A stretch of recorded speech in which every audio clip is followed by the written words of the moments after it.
Welcome back. Number 4, the Bedtime Bible Stories for Children, written by Father Homer Rogers. This is the story of Cain and Abel, the flood, and the Tower of Babel, Genesis 4-11. After Adam and Eve left the Garden of Eden, they set up housekeeping and began to work hard for their living like people have done ever since. In time, they had a son and named him Cain. Later, they had another son and named him Abel. Even when they were very little boys, they were different. When Papa Adam would ask them what they wanted to do when they grew up, Cain always said he wanted to be a farmer and grow grain and vegetables and things like that. Abel wanted to be a rancher and raise animals. And sure enough, that's what they did when they grew up. One day, both boys brought offerings to sacrifice to God. Cain brought corn and wheat and potatoes and squash and apples and peaches and things that he had grown. Abel brought mutton and ham and spare ribs and beefsteaks. Now God was pleased with Abel's offerings, but not with Cain's. And Cain was very jealous and hopping mad. Cain fussed and fumed and sulked and pouted until God asked him what was wrong. "Why aren't my beautiful squash and potatoes as good as Abel's old lamb chops?" he stormed. "Now, Cain," God answered, "you know in your heart that's not what's wrong. The outward gift is but a token of what is in the heart. The difference is that you don't really love me, and Abel does. You've been a bad boy. Now you start behaving yourself, and I shall be pleased to accept your gift." But Cain was still in a jealous rage, so one day, soon after that, he and Abel were out walking together, and he jumped on his brother Abel and beat him up so badly that he died. Wasn't that a shame? God was not at all pleased with Cain about this, and he said to Cain, "Cain, where is your brother Abel?" Of course, he knew all the time what had happened. Cain replied, "How should I know? Am I my brother's keeper or his nursemaid or something?" God, who knew the truth, warned Cain that from then on all people would know he was a murderer and would feel all right about killing him. Then Cain began to get scared and began to whine like the big bully he was. Bullies are always cowards down inside, you know. And he begged God not to let people hurt him. I guess God figured that being a big scaredy cat like that was punishment enough, as well as having to live the rest of his life imprisoned in his own conscience. So God hung a sign on him warning people to let him alone. And I guess they did, because the Bible tells us that he was a vagabond and a wanderer for the rest of his life, running from his shadow and the shame of what he had done, I suppose, poor fellow. Well, after this, things just went from bad to worse. In those days, people lived a long, long time and had big families. As a result, it wasn't long before there were lots and lots of people on earth. One old gentleman named Methuselah lived to be 969 years old, which is pretty old, and he was the grandfather of a man named Noah, who was a very important person. In the days of Noah, people had become so wicked that it seemed like there weren't any good people left, except Noah.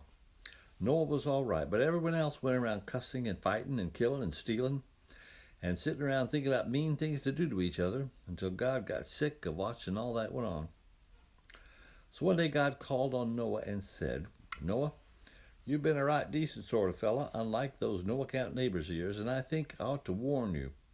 There's going to be the biggest flood you can imagine. It's going to drown just about everything on the earth but the fish.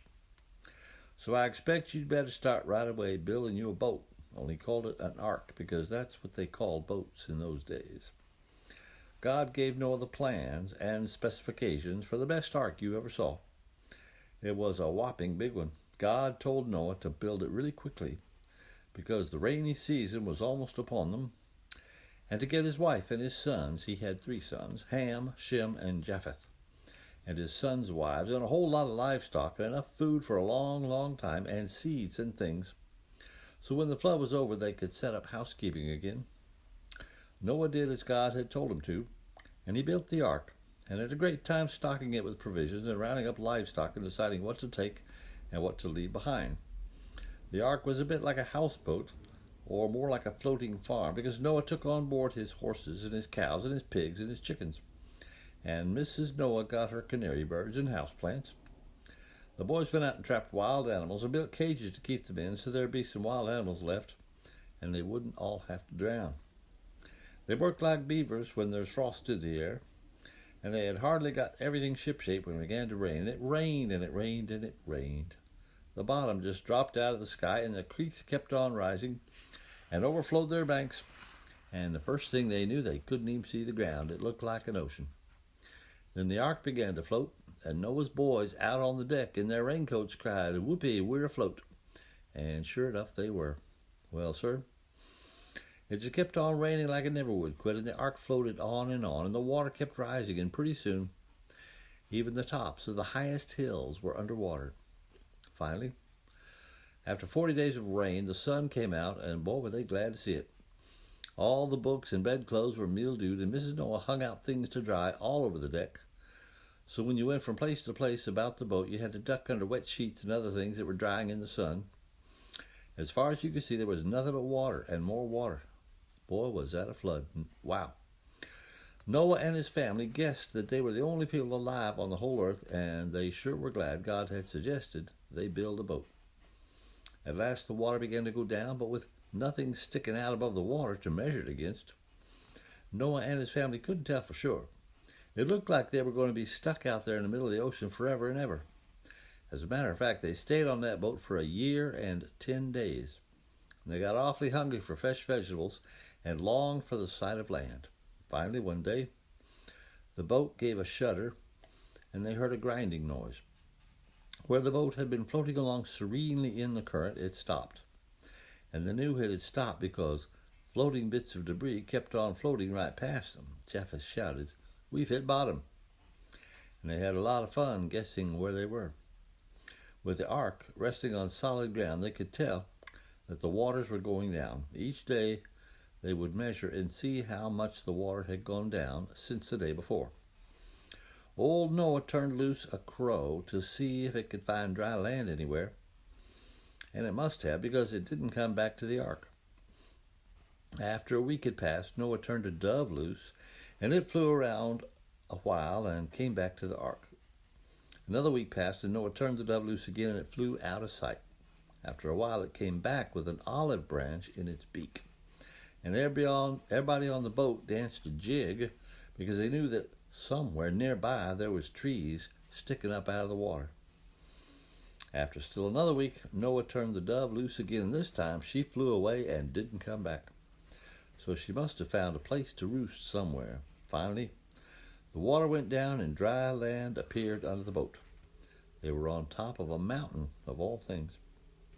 Noah and his family all came out of the ark, and it sure felt good to have the earth under their feet once again. They turned all the wild animals loose and built pens for the tame ones. Then they said prayers of thanksgiving for their deliverance from the flood, and they built an altar and offered sacrifices, for that was the way they conducted church services in those days. Next, they set about building a house and fixing up barns for their livestock. Noah said to Mrs. Noah, "You know, we're just like Adam and Eve were. We're starting human history all over again. Maybe we can do a better job." And God spoke to Noah and blessed him, and told him and his sons to have lots and lots of little children so the earth could be populated again soon, because God really likes to have lots of people around. But he warned them against killing, like Cain killed Abel, because human life is very precious, since man is made in God's image. God established his covenant with Noah and his sons. That is, he gave them some laws to keep, such as not killing each other, and made them some promises. God promised that there would never be another flood like that one that had drowned everybody. And he put a rainbow in the sky as a sign of this promise. Whenever you see a rainbow, you can remember that God sees it too, and will remember his promise not to pull the stopper out of the sky and flood the earth once again. Almost everybody knows that the rainbow is a sign of God's promise not to flood the earth. But isn't it funny that so few people remember that along with God's promise went a commandment that men should stop killing each other? Wouldn't it be good if people could keep God's commandments like God keeps his promises? Well, anyway, Noah and his sons and their wives lived a long time after the flood, long enough to see their children and grandchildren and great-grandchildren grow up and have children. It wasn't long before there were once more lots and lots of people living on the earth. Some of these people traveled east and stopped at a place called Shinar, where they decided to build a city. While building the city, they decided to build a tower that would reach all the way to heaven. At that place, there wasn't much good building material, so they made their tall tower out of adobe mud bricks. Unfortunately, the first good hard rain might very well have melted it. Nevertheless, God looked down and saw that these folk were trying to get to heaven by a kind of detour or shortcut, and he said, "That will never do." And he said, "I'll fix them." Now, up to that time, everybody spoke one language, so God decided to make it so that they all spoke different languages and couldn't understand one another. People can't cooperate with being able to discuss their plans. And when they couldn't understand one another, well, you can imagine the mess they got into trying to finish building their city and their tall tower. To each person, it sounded like the others were babbling instead of talking, and they named the place where this happened Babel. After a while, they all got disgusted trying to make sense out of each other's speech and wandered off in all directions. And from then on, people in different parts of the world spoke different languages.